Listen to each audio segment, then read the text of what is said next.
Welcome back. Pakistan اور افغان طالبان کے درمیان استنبول میں مذاکرات ناکام ہو گئے۔ وفاقی وزیر اطلاعات عطا تارڑ کہتے ہیں پاکستان کے عوام کی سلامتی قومی ترجیح ہے، حکومت دہشت گردی کے خلاف ہر ممکن اقدام کرتی رہے گی، دہشت گردوں، ان کے ٹھکانوں اور سہولت کاروں کو نیست و نابود کیا جائے گا۔ حکومت پاکستان دہشت گردوں کے خلاف تمام وسائل بروئے کار لائے گی۔ پاکستان نے دہشت گردوں کے خلاف ٹھوس اور ناقابل تردید شواہد پیش کیے۔ افغان طالبان اور میزبان ممالک نے شواہد تسلیم کیے مگر یقین دہانی نہیں کرائی۔ افغان طالبان نے مذاکرات کے بنیادی نقطے سے انحراف کیا اور ذمہ داری قبول نہیں کی۔ افغان طالبان نے الزام تراشی، ٹال مٹول اور ہیلے بہانوں کا سہارا لیا۔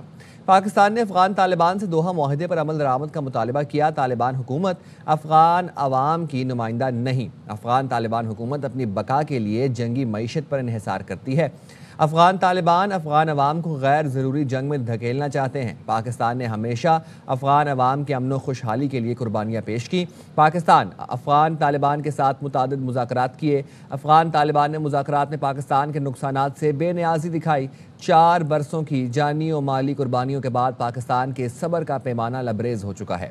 قطر اور ترکی کی درخواست پر پاکستان نے امن کے لیے ایک اور موقع دیا۔ دوحہ اور استنبول میں مذاکرات کا واحد ایجنڈا افغانستان سے دہشت گردی روکنا تھا۔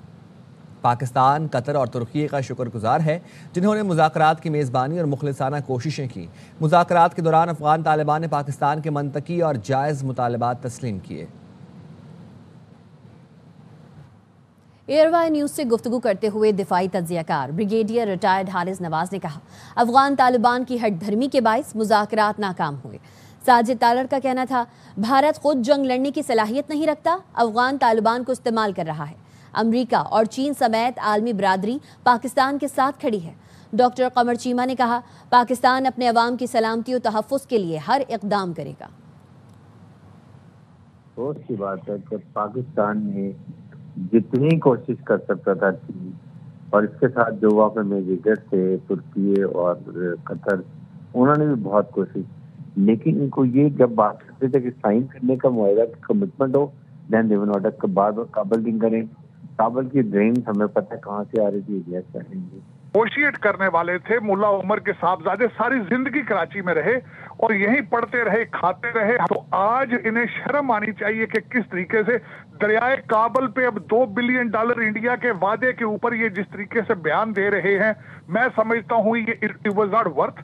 پاکستان نے قطر اور ترکی کی ریکویسٹ کے اوپر مذاکرات کی کوشش تو کی، لیکن مجھے پہلے دن سے اندازہ تھا کہ ایک تو یہ ڈالر چاہتے ہیں اور دوسرا یہ مختلف گروپ ہیں۔ یہاں سے پتہ چلتا تھا کہ سارا دن یہ ایک گروپ جو بیٹھا ہوتا تھا ایگری کر کے، جو مذاکرات کر رہے تھے ایگری کر کے، جب فون پہ پوچھتے تھے پیچھے سے تو بولی لگ جاتی تھی، وہ آ کے واپس مکر جاتے تھے۔ در حقیقت یہ لوگ وہ کہتے ہیں یہ لاتوں کے بھوت باتوں سے نہیں مانیں گے۔ میرے خیال میں اب دوسرا طریقہ کرنا ہوگا اور ان کو بتانا ہوگا کہ ان کی اصلیت کیا ہے اس پورے ریجن کے اندر۔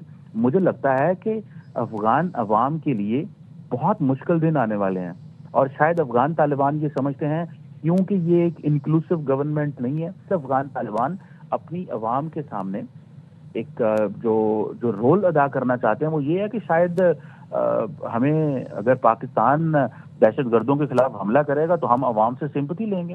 میرا نہیں خیال پاکستان کو کسی چیز پہ کمپرومائز کرنا چاہیے۔ وزیر دفاع خواجہ آصف کہتے ہیں مذاکرات کا اختیار کابل حکومت کے پاس نہیں، کابل نے جو پتلی تماشا لگایا وہ دلی سے کنٹرول ہو رہا تھا۔ بھارت نے کابل کے ذریعے پاکستان کے خلاف پراکسی جنگ شروع کر رکھی ہے، وہ اپنی شکست اور ذلت کا بدلہ کابل کے ذریعے لینا چاہتے ہیں۔ وزیر دفاع نے افغان طالبان رجیم کا پول کھول دیا، کہا اسلام آباد کی طرف سے کسی نے میلی آنکھ سے دیکھا تو اس کی آنکھیں نکال دیں گے۔ طالبان حکومت کا کنٹرول پورے افغانستان پر نہیں ہے۔ ان باتوں کا اندازہ مذاکرات کی پہلی نشست میں ہو گیا تھا۔ چاہتے ہیں کابل کسی کا چمچہ نہ بنے، عزت دار ہمسائے کی طرح رہے، 40 سال ہمارے مہمان رہے، پھر بھی کابل کی نگاہوں میں شرم نہیں۔ قطر اور ترکی جیسے دوست ممالک پاکستانی موقف کے زیادہ قریب ہیں۔ وزیر اعظم شہباز شریف نے کہا ہے پاکستان نے میکرو استحکام حاصل کر لیا، یہ کافی نہیں، آگے بہت چیلنجز ہیں۔ سعودی عرب میں سرمایہ کاری سے متعلق اجلاس سے خطاب میں وزیر اعظم نے کہا اپنے لوگوں کی خوشحالی اور ترقی سے خوشی ہوتی ہے۔ وزیر اعظم نے بتایا ان کے والد کی اسٹیل انجینئرنگ کمپنی کو نیشنلائز کر دیا گیا تھا۔ ہمارے ہاتھ میں کچھ نہیں بچا تھا. والد نے محنت جاری رکھی. 18 ماہ میں 6 فیکٹریز کھڑی کر دیں. have already achieved macro level stability, but that's not enough. You must never lose hope. I want to give you an example. In 1972, my late father owned largest steel engineering company in Pakistan. It was nationalized. Next day, there was nothing in their hands. My late father said to me, we have to stand up and start again. Everything was lost. In 18 months, my father raised 6 factories. Pakistan, unfortunately, is included in that list of first 10 countries which are exposed to the vagaries of weather. In 2022, we faced devastating cloud outbursts, floods. Our economic loss is $130 billion. We have to borrow loans to rebuild those areas which were devastated. And then again in this year, we had terrible floods and we were absolutely helpless. And we have to, it's like going up the ladder and then come back down. This is not acceptable because loans over loans, your back will break and you will never be able to stand up. وزیر اعظم شہباز شریف اور سعودی ولی عہد محمد بن سلمان کے درمیان ملاقات. اقتصادی تعاون کا فریم ورک شروع کرنے پر اتفاق. اعلامیے میں کہا گیا ہے پیش رفت دونوں ملکوں کی 8 دہائیوں پر محیط تاریخی شراکت کی مضبوطی کی عکاس ہے. فریم ورک دونوں ملکوں کے مشترکہ اقتصادی مفادات پر مبنی ہے. ملاقات میں فیلڈ مارشل عاصم منیر بھی موجود تھے. ولی عہد شہزادہ محمد بن سلمان نے تعلقات مزید مضبوط بنانے کا عزم ظاہر کیا. وزیر اعظم نے پاکستان کے لیے تعاون پر سعودی قیادت کا شکریہ ادا کیا. ایکس پر پیغام میں کہا اپنے بھائی ولی عہد شہزادہ محمد بن سلمان سے خوشگوار ملاقات ہوئی. خوشحالی کے مشترکہ وژن کو آگے بڑھانے میں ولی عہد کے تہہ دل سے مشکور ہیں. سعودی کابینہ نے پاکستان کے ساتھ اقتصادی تعاون فریم ورک کا خیر مقدم کیا ہے. سعودی کابینہ کا اجلاس ولی عہد شہزادہ محمد بن سلمان کی زیر صدارت ہوا، جس میں کہا گیا فریم ورک دونوں ممالک کے برادرانہ تعلقات کو مستحکم کرنے کی کوششوں کی توسیع ہے. مشترکہ وژن کے تحت اقتصادی، تجارتی اور سرمایہ کاری میں پائیدار شراکت داری کا تعین شامل ہے. فریم ورک سے دونوں ممالک کے لیے نئے تجارتی اور اقتصادی مواقع پیدا ہوں گے.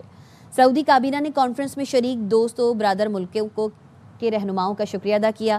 کانفرنس عالمی ترقی و خوشحالی اور بین الاقوامی تعاون میں اہم کردار ادا کرے گی. فیلڈ مارشل سید عاصم منیر کا مصر، اردن اور سعودی عرب کا تاریخی دورہ. تینوں ملکوں کی قیادت کا پاکستان کی مسلح افواج پر مکمل اعتماد کا اظہار. دورے کے دوران انسداد دہشت گردی، دفاعی تعاون اور انٹیلیجنس کے شراکت پر اشتراک پر گفتگو ہوئی. فیلڈ مارشل کی فعال عسکری سفارتکاری پاکستان کے عالمی وقار میں اضافے کا باعث ہے. فیلڈ مارشل کا اہم عرب ملکوں کا دورہ کامیاب ملٹری ڈپلومیسی کی شاندار مثال ہے.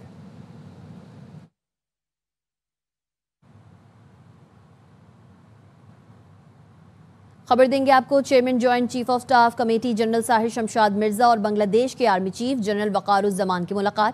ڈھاکہ کے آرمی ہیڈ کوارٹرز میں ملاقات کے دوران باہمی دفاعی تعاون کو وسعت دینے کے امور پر بات چیت کی گئی. IOSPR نے بتایا عسکری قیادت نے مختلف سطح کے وفود کے تبادلے بڑھانے پر اتفاق کیا. بات چیت میں مشترکہ تربیتی مشقوں اور انسداد دہشت گردی آپریشنز کے تجربات سے استفادے پر بھی بات چیت ہوئی. گمراہ کن پروپیگنڈے اور چیلنجز کا مل کر سامنا کرنے کی ضرورت پر زور دیا گیا. ان خطرات کا مؤثر طریقے سے مقابلہ کرنے کے لیے تعاون اور مشترکہ کوششوں کو بڑھانے پر بھی اتفاق کیا گیا. جھوٹ بولو، جھوٹ بولو، جھوٹ بولو. بھارتی گودی میڈیا نے مستقل چلن اپنا لیا. پاکستانی عسکری قیادت کے CIA اور موساد سے معاہدے اور 20,000 فوجی غزہ بھیجنے کی فیک نیوز شائع کر دی. پاکستانی وزارت اطلاعات و نشریات بیچ چوراہے میں بھانڈا پھوڑ دیا. صاف صاف بتا دیا کوئی معاہدہ ہوا نہ فوجی غزہ بھیجنے کی کوئی بات کی گئی. خبر دیں گے آپ کو کراچی میں ای چلان کا آغاز. 24 گھنٹے کی رپورٹ ARY نیوز پر. 24 گھنٹے کے دوران 4,301 شہریوں کے چلان کیے گئے. سب سے زیادہ چلان سیٹ بیلٹ کی خلاف ورزی پر کیے گئے ہیں. سیٹ بیلٹ نہ پہننے پر 2,290 روپے کا چلان کیا گیا. مزید بتائیں گے نذیر شاہ. جی نذیر. دیکھیں شہریات میں ای چالان کے آغاز کے بعد گزشتہ روز دوسرا روز تھا جس میں مکمل 24 گھنٹے کی مانیٹرنگ رپورٹ سامنے آئی ہے. جس کے مطابق 24 گھنٹے کے دوران ٹریفک قوانین کی مختلف خلاف ورزیوں پر 4301 شہریوں کے چالان کیے گئے ہیں۔ سب سے زیادہ چالان سیٹ بیلٹ کی خلاف ورزی پر 2090 کیے گئے ہیں، جبکہ اس کے علاوہ تیز رفتاری سے ڈرائیونگ پر 845، بغیر ہیلمٹ 655 اور لال سگنل جمپ کرنے پر 306، موبائل فون استعمال پر 162 چالان کیے گئے۔ رپورٹ کے مطابق غیر قانونی پارکنگ پر 15، ون وے اسٹریٹ پر رانگ وے آنے پر 16 اور اوور لوڈنگ پر 4 چالان کیے گئے۔ اور یہ بھی بتایا جا رہا ہے کہ کالے شیشوں پر کی جو خلاف ورزی ہے اس پر 30 اور دیگر بھی چالان کیے گئے۔ ڈی آئی جی ٹریفک اور آئی جی سندھ دونوں سے ہماری بات ہوئی تھی تو ان کا یہ کہنا تھا کہ جو سب سے زیادہ اس وقت جس چیزوں پر زور دیا جا رہا ہے تو وہ بغیر لائسنس گاڑی یا موٹر سائیکل چلانے پر، اور جو ہیوی چلان موٹر سائیکل والوں کے لیے ہے وہ بغیر لائسنس اگر وہ موٹر سائیکل چلاتے ہیں تو ان کے لیے 20,000 چالان ہے۔ اور ایک اور جو اہم بات ہے، چاہے موٹر سائیکل ہو یا کوئی بھی چھوٹی گاڑی ہو، اس کی جو اسپیڈ لمٹ ہے وہ 60 ہے۔ 60 سے اوپر کوئی بھی شخص چلائے گا تو اس کی اسپیڈ لمٹ کی خلاف ورزی پر اس کے خلاف یہ چالان کیا جائے گا۔ 24 گھنٹے گزشتہ روز یہ سسٹم چلایا گیا جس کو باقاعدہ طور پر فعال کر دیا گیا ہے، اور ٹریفک پولیس کا کہنا ہے کہ سسٹم کا مقصد چالان کرنا نہیں بلکہ قوانین پر عمل درآمد کرانا ہے، اور شہریوں سے اپیل ہے کہ ٹریفک قوانین کی مکمل پاسداری کریں تاکہ شہر میں ٹریفک کا نظام بہتر اور حادثات میں کمی واقع ہو سکے۔ جی نذیر شاہ اپڈیٹ کر رہے تھے، شکریہ۔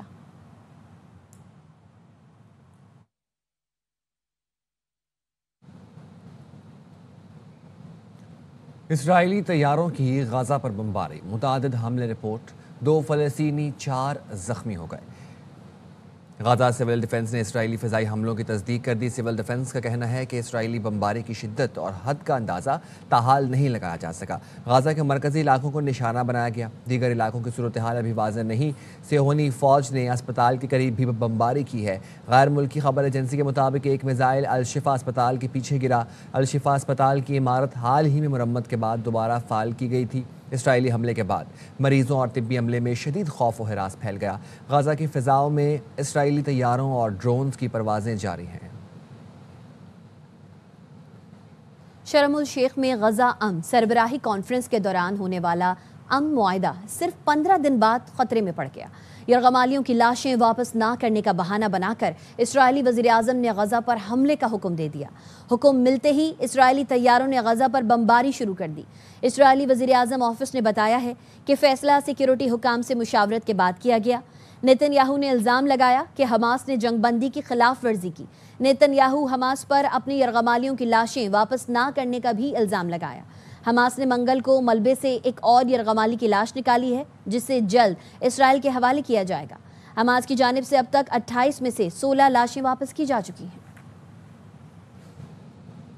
لبنان کے صدر جوزف اون کی امریکی ایلچی سے ملاقات، اسرائیلی حملے فوری روکنے کا مطالبہ۔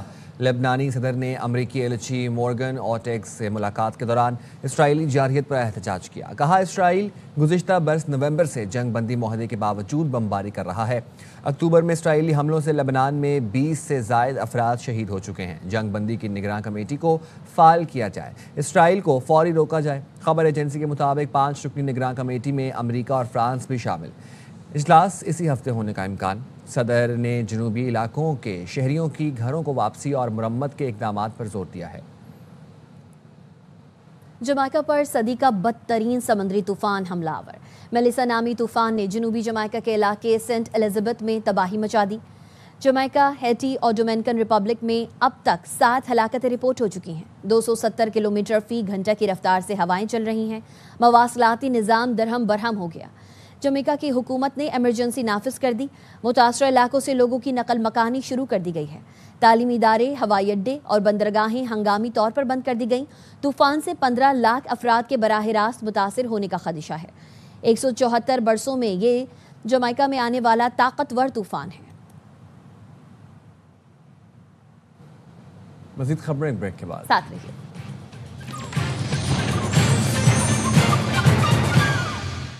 وزیر اعظم آزاد کشمیر کے خلاف تحریک عدم اعتماد پر اہم پیش رفت۔ چودھری انوار الحق کے خلاف تحریک عدم اعتماد آج قانون ساز اسمبلی آزاد کشمیر میں جمع کرائے جانے کا امکان ہے۔ ذرائع نے بتایا ہے نون لیگ کے 9 ارکان اسمبلی نے تحریک عدم اعتماد پر دستخط کر دیے ہیں۔ شاہ غلام قادر اور راجہ فاروق حیدر بھی دستخط کرنے والے ارکان میں شامل ہیں۔ پیپلز پارٹی ارکان اور دیگر حامیوں نے گزشتہ روز تحریک عدم اعتماد پر دستخط کر دیے تھے۔ پیپلز پارٹی نے وزیر اعظم آزاد کشمیر انوار الحق کو استعفیٰ دینے کے لیے منگل تک کی مہلت دی تھی۔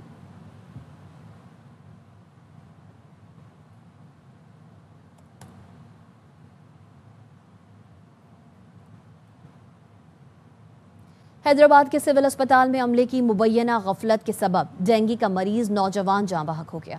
متوفی حسنین کے والد نے اسپتال کے عملے کے خلاف مقدمہ درج کرا دیا۔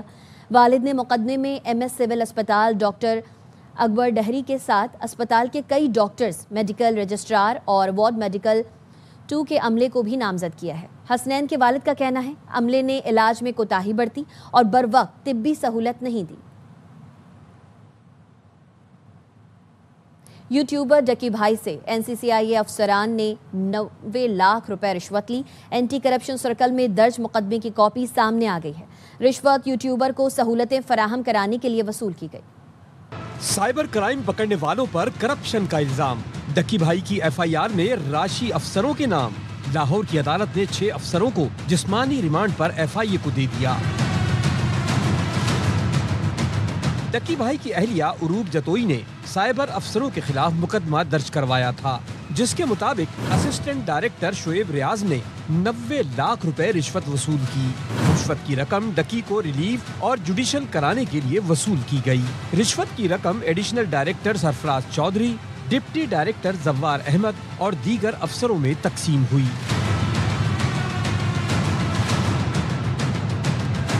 مقدمے میں الزام لگایا گیا کہ سب انسپکٹر رشوت کی آدھی رقم اعلیٰ افسروں کو دیتے تھے۔ ملزموں کے وکیل نے استدعا کی کہ درخواست گزار کو بھی رشوت دینے کے الزام میں گرفتار کیا جائے۔ عدالت نے وکیل کی درخواست مسترد کر دی۔ یوٹیوبر سعد رحمان عرف ڈکی بھائی کو جوئے کی ایپس کی تشہیر اور غیر قانونی ٹریڈنگ کرنے پر NCCIA نے حراست میں لیا تھا۔ چند ہفتے تفتیش کے بعد 6 افسر لاپتہ ہو گئے، جن کی بازیابی کے لیے عدالت سے رجوع کیا گیا تھا۔ کراچی میں کسٹمز نے چاندی اسمگلنگ کی 2 کوششوں کو ناکام بنا دیا۔ 2 ملزمان کے قبضے سے مجموعی طور پر 45 کلو گرام چاندی کے بلاک برآمد کر لیے، جس کی مالیت 2 کروڑ روپے سے زائد ہے۔ چاندی بسز سے برآمد کی گئی۔ ایک مسافر کو حراست میں لے لیا گیا۔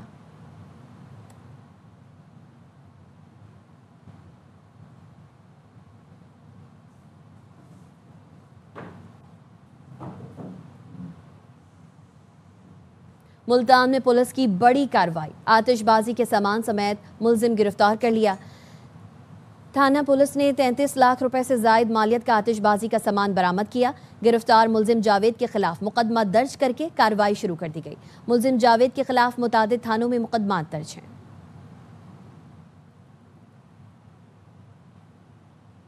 ملتان میں پنجاب فوڈ اتھارٹی نے 38 من مضر صحت گوشت اور 270 کلو غیر معیاری ڈیری کریم تلف کر دی۔ جلیل آباد اور دیگر علاقوں غیر قانونی سلاٹر ہاؤس اور ڈیری شاپس پر کارروائیاں کی گئیں۔ DG Punjab food authority Muhammad Asim Javed کے مطابق غیر قانونی سلاٹر ہاؤسز سے بیمار جانوروں کا بدبودار گوشت برآمد ہوا، جبکہ ڈیری کریم میں غیر معیاری اجزا کی ملاوٹ پائی گئی۔ خوراک کے معیار پر کسی قسم کا سمجھوتہ نہیں کیا جا سکتا۔ مضر صحت خوراک کی اطلاع پر فوری ایکشن لیا جائے گا۔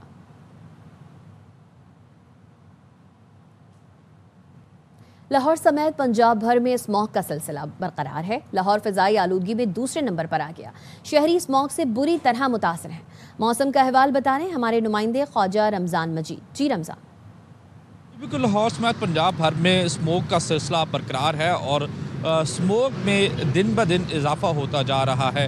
صبح سویرے اگر دیکھیں تو یہاں پر اسموگ کی وجہ سے موسم جو ہے وہ دھندلا چکا ہے۔ ایسے لگ رہا ہے جیسے دھند ہو، لیکن یہ دھند نہیں، اصل میں یہ اسموگ ہے۔ اسموگ کے باعث صبح سویرے اس طرح نظر آ رہا ہے۔ ہر طرف حکومت کی جانب سے ان کے خلاف اقدامات بھی کیے جا رہے ہیں، باقاعدہ طور پر مقدمات بھی درج کیے جا رہے ہیں، لیکن فضائی آلودگی میں کمی واقع نہیں ہو رہی۔ محکمہ موسمیات کا یہ کہنا ہے کہ آئندہ چند روز تک موسم اسی طرح سے خشک اور سرد رہے گا، جبکہ اسموگ کا سلسلہ بھی برقرار رہے گا۔ جی لیاقت آباد نمبر 10 عیسیٰ نگری جانے والی سڑک گزشتہ کئی سالوں سے ٹوٹ پھوٹ کا شکار ہے۔ سڑک پر بڑے بڑے گڑھے بدترین ٹریفک جام اور حادثات کا باعث بن رہے ہیں. مزید جانتے ہیں عدنان راجپوت سے. جی عدنان. موجود ہے لیاقت آباد 10 نمبر جو عیسیٰ نگری کی جانب یہ سڑک جاتی ہے. یہ سڑک بھی گزشتہ 5 سالوں سے خستہ حالی کا شکار ہے. اس سڑک پر بھی بڑے بڑے گڑھے پڑے ہوئے ہیں اور یہ کافی ٹوٹ پھوٹ کا شکار ہے، جس کی وجہ سے شہریوں کو کافی مشکلات کا سامنا کرنا پڑتا ہے. جبکہ بتایا جا رہا ہے کہ شام کے اوقات میں اس ٹوٹی سڑک اور بڑے بڑے گڑھوں کی وجہ سے یہاں پر ٹریفک کی بدترین صورتحال رہتی ہے. جو منٹوں کا سفر ہے شہریوں کو گھنٹوں میں طے کرنا پڑتا ہے. اس سڑک کی جلد از جلد مرمت کروائی جائے تاکہ یہاں سے گزرنے والے جو شہری ہیں انہیں کسی بھی مشکل سے اور حادثے سے بچایا جا سکے، اور ٹریفک کی جو بدترین صورتحال یہاں بنی رہتی ہے شام کے اوقات میں اس سے بھی بچا جا سکے. ضلع انتظامیہ مظفر گڑھ کی جانب سے جھنگ مظفر گڑھ روڈ سمیت رنگپور میں سیلاب سے متاثرہ رابطہ سڑکوں کی بحالی کے لیے اقدامات جاری ہیں. مزید تفصیلات جانتے ہیں اپنے نمائندے نوید فریاد ڈوگر سے. جی نوید.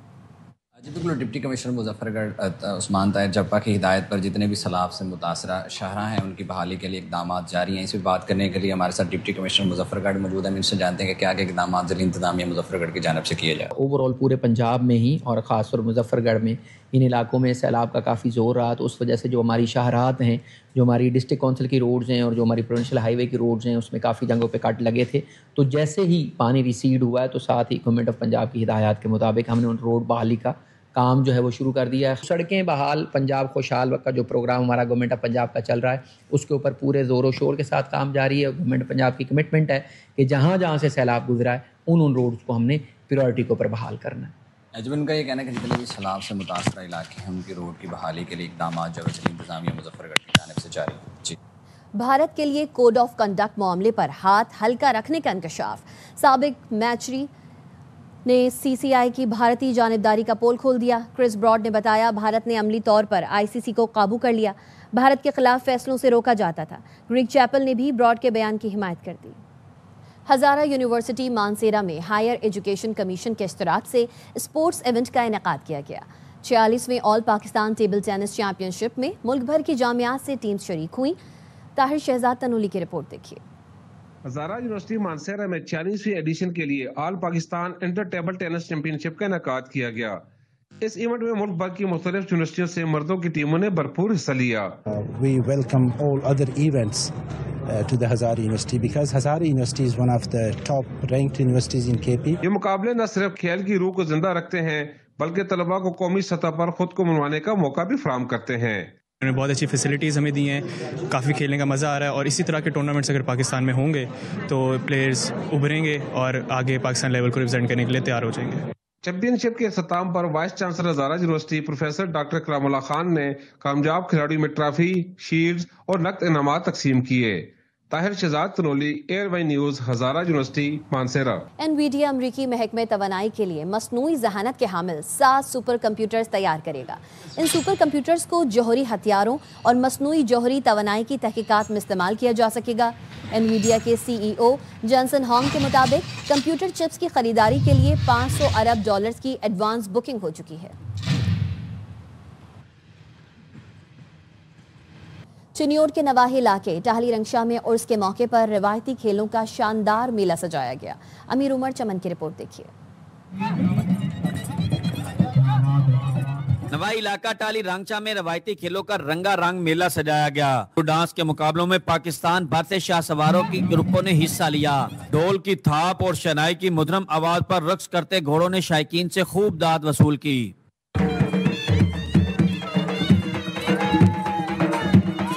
اس کے موقع پر ٹریکٹر کشی کے مقابلے کا بھی انعقاد کیا گیا. امجد علی مونا اور واجد علی جپا کے 16 ٹریکٹرز نے حصہ لیا. دلچسپ مقابلے کے بعد واجد علی جپا کے کلب نے میدان مار لیا.